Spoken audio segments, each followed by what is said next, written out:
2020 seems like it was the year many people discovered a lot of their hobbies, rediscovered themselves, really. And I can say confidently that I was one of those people, specifically me rediscovering journaling.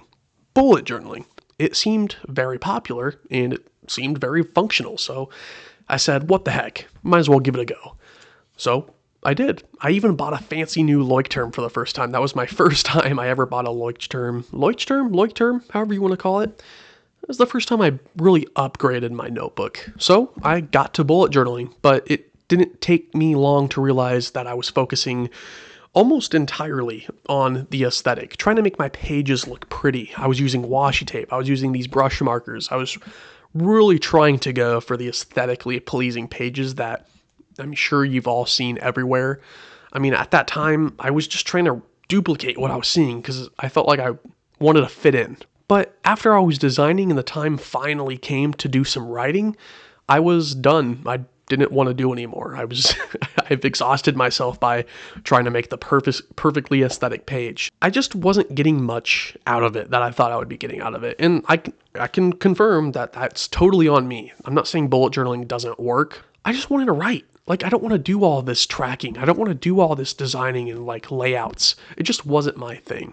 And for some people, it works. So I started to free write, or what I like to call mind blast. And that's when I found something that worked. But how did I even know it was working? Like, what was the indicator that I knew, okay, this is it? I just couldn't stop writing. I quite literally could not get myself to shut up. It turns out after years of not writing or reflecting, turns out I had a lot to say. A lot was on my mind. So I wrote and I kept writing until one day I noticed that I hit the last page of the notebook. I filled an entire notebook? That felt pretty darn cool to me, and it felt good. So that's when I knew I don't want to stop doing this. So that's what I did. I bought another notebook and I started writing. And before I knew it, I completed another notebook and another and another and another and another and another.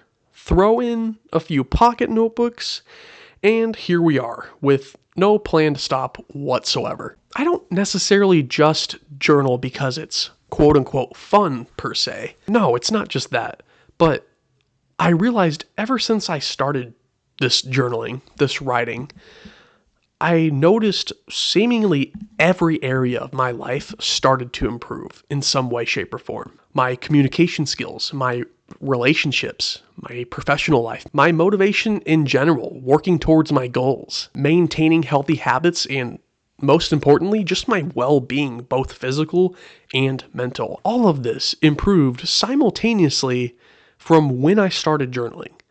And I'm sorry, I don't think that's necessarily a coincidence. I think there's some kind of correlation here. To add a little bit of perspective, before I started that very first journal back in 2020, I was kind of in a miserable place, to be perfectly honest with you. I was coasting, I had no motivation, no desire, and really no goals whatsoever. I felt, like I said, I felt pretty darn miserable. I just didn't enjoy life. I didn't enjoy what I was doing, and I was wasting my years. I was in my early 20s at that time. But then when I discovered journaling in 2020, I started expressing myself through writing, and that's when I realized that light bulb went off inside my head where, oh my gosh, this is what was missing. I just needed to be heard. Not saying that I didn't have anybody to talk to per se, but I didn't have anybody to talk to at this level. That simple act 5 years ago now was that first domino I tipped over, starting that chain reaction of progress. And I'm not trying to be over here saying I solved how to feel better. I solved how to not be miserable anymore by writing. But really, I want to encourage you to go create something. It doesn't even have to be writing. For me, it was writing. For me, it was journaling. And I'll always encourage you to try it. But I think naturally, as humans, we need to create your thing, whatever it may be, that allows you to let loose and express yourself and acknowledge yourself. You'll be surprised how badly your inner self is dying to be heard. I'll catch you in the next one. Later.